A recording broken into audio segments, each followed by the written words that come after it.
pouquinho sobre a membrana plasmática, que é a estrutura que envolve todo e qualquer tipo de célula. A membrana plasmática ela tem uma estrutura básica que é uma bicamada de fosfolipídio.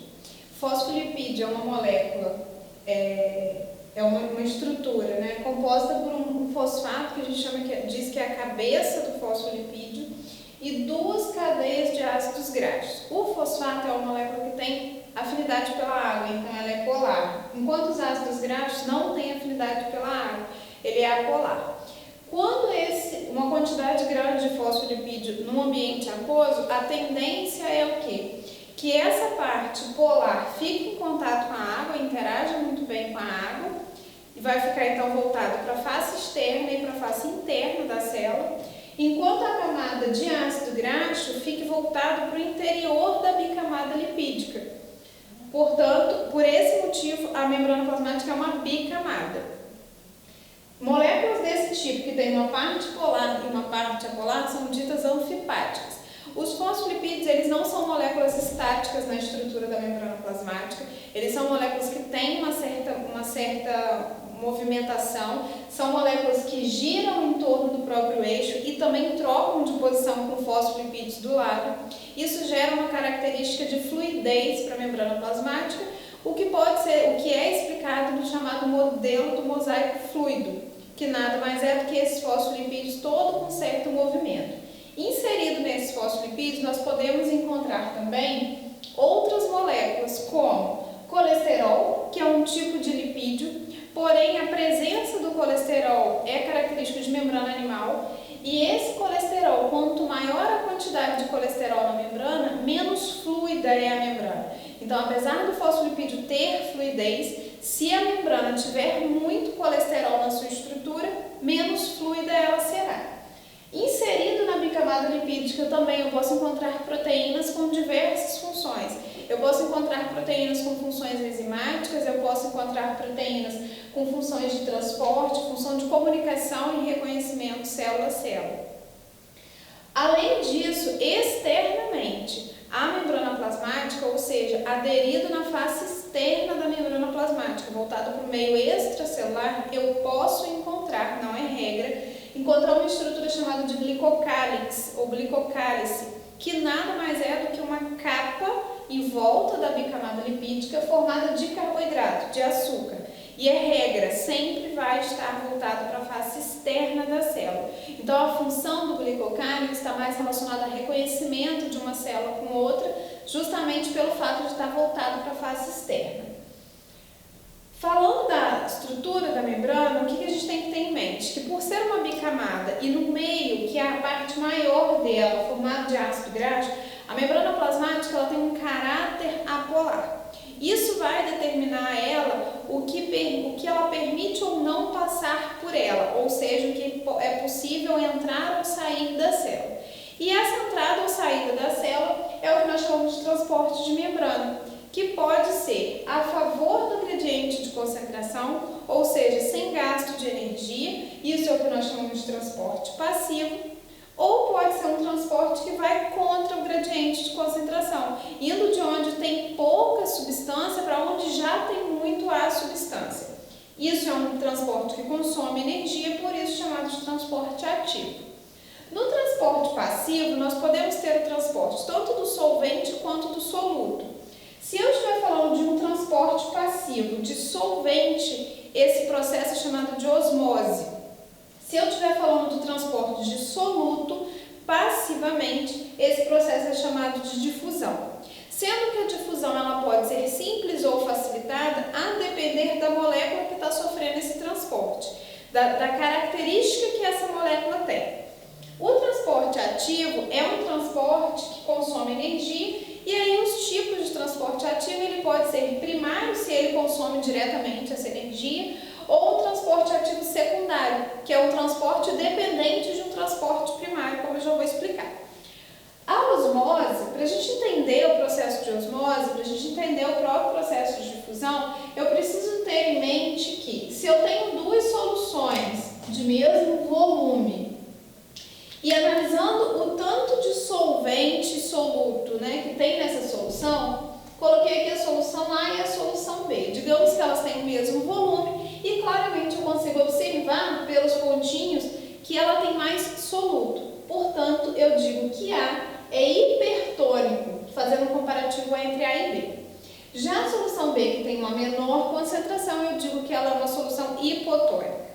Na representação aqui, eu também tenho o mesmo volume da solução e eu consigo observar que eu tenho exatamente a mesma concentração. Sendo assim, solução C e solução D são isotônicas. Uma tem a mesma concentração que a outra.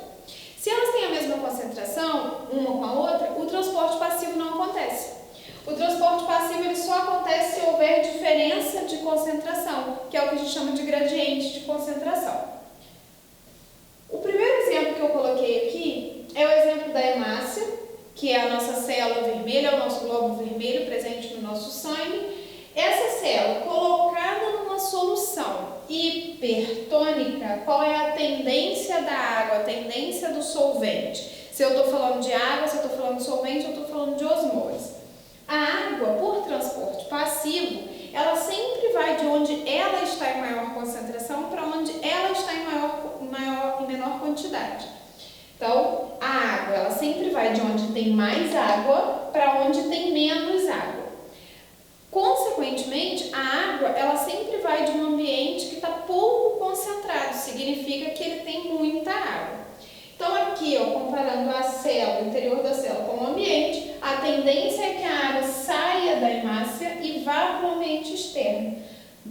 Sendo assim, conforme isso vai acontecendo, a hemácia vai murchar.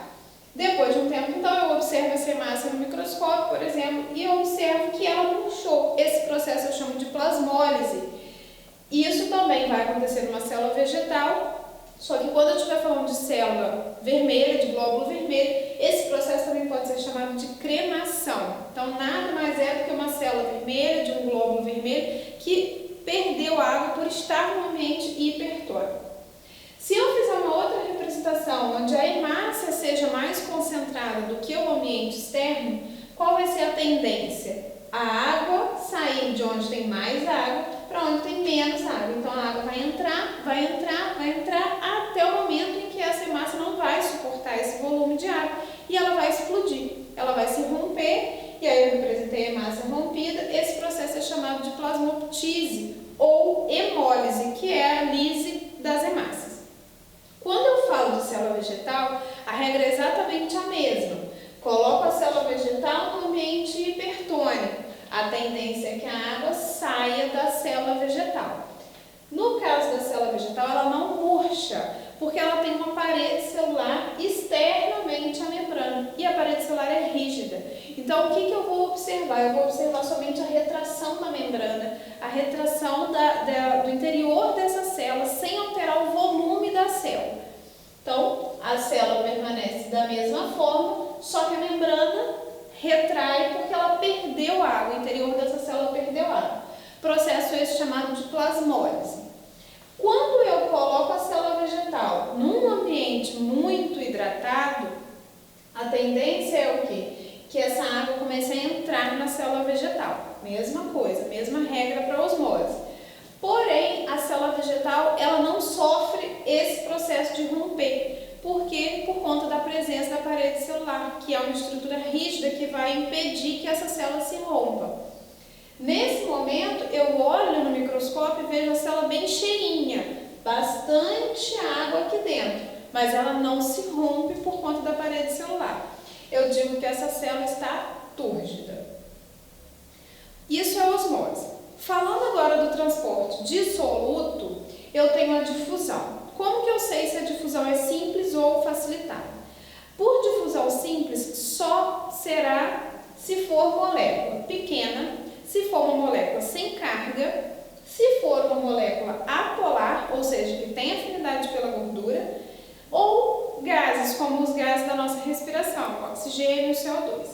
Obedeceu essa regra? Vai a favor do gradiente de concentração? Difusão simples.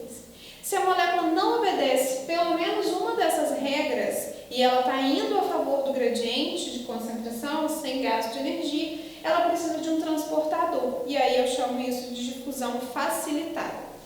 O transporte ativo é aquele transporte que, para acontecer, ele precisa gastar energia. Por quê? Porque ele está indo contra o gradiente de concentração. Ou seja, um exemplo importante é a bomba de sódio e potássio, que a gente precisa saber o que ela faz. Ela sempre faz a mesma coisa. Ela põe 3 sódios para fora da célula, ao mesmo tempo que ela põe 2 potássios para dentro. Mesmo já tendo muito sódio do lado de fora, ela manda mais sódio para fora. Então, ela força a saída de sódio da célula. Assim como o interior da nossa célula, que é sempre rico em potássio, a bomba de sódio e potássio está sempre forçando a entrada de mais potássio. Isso é um processo que está indo contra o equilíbrio, está indo contra o gradiente de concentração. É um processo que nós chamamos de transporte ativo primário. Para que ele aconteça, eu preciso gastar energia.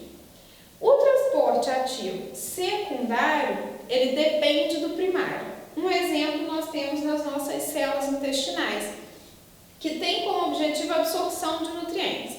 Então, um exemplo para a minha célula intestinal absorver a glicose. A glicose ela é uma molécula polar, então ela não atravessa a membrana plasmática livremente. Se ela não atravessa, ela precisa ser transportada. Digamos que você tenha ingerido o açúcar, o seu ambiente, o seu lumen intestinal está cheio de glicose. Então, seria só a glicose entrar, porque ela está mais concentrada aqui do que aqui. Porém, isso não acontece porque a glicose precisa de um transportador. Beleza. Na mesma célula, eu tenho a bomba de sódio e potássio funcionando. 3 sódios para fora, 2 potássios para dentro. Então, ela cria um ambiente rico em sódio do lado de fora dessa célula. Na minha célula intestinal, eu tenho um transportador de glicose. Só que esse transportador, ele faz um transporte acoplado. Para ele colocar a glicose para dentro da célula, ele precisa internalizar também o sódio por transporte passivo.